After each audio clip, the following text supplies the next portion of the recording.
మన హృదయము మన ఎదుట దోషారోపణ చేస్తే, మీ హృదయము మిమ్మల్ని గద్దించినట్లయితే, నువ్వు చేస్తుంది తప్పో, ఏమిటి నువ్వు మాట్లాడుతుంది, ఏమిటి నువ్వు చూస్తుంది, ఏమిటి నువ్వు చేస్తుంది, ఎక్కడికి వెళ్తున్నావు, ఏం చేసి వస్తున్నావు, నీ హృదయం నిన్ను గద్దించినప్పుడు నువ్వేం చేయాలట?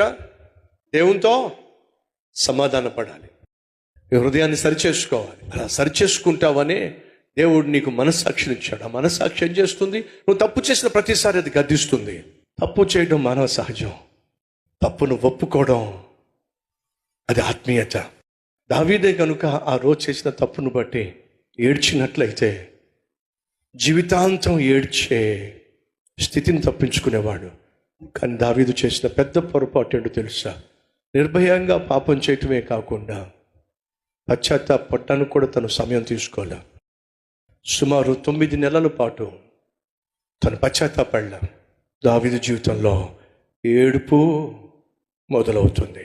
అడుగుతున్న సహోదరి సహోదరులు, చేసిన తప్పులను బట్టి దేవుని సన్నిధిలో ఒక 5 నిమిషాలు పశ్చాత్తాపడడం బెటర్ అంటారా, లేక బ్రతికినంత కాలం ఏడవడం బెటర్ అంటారా?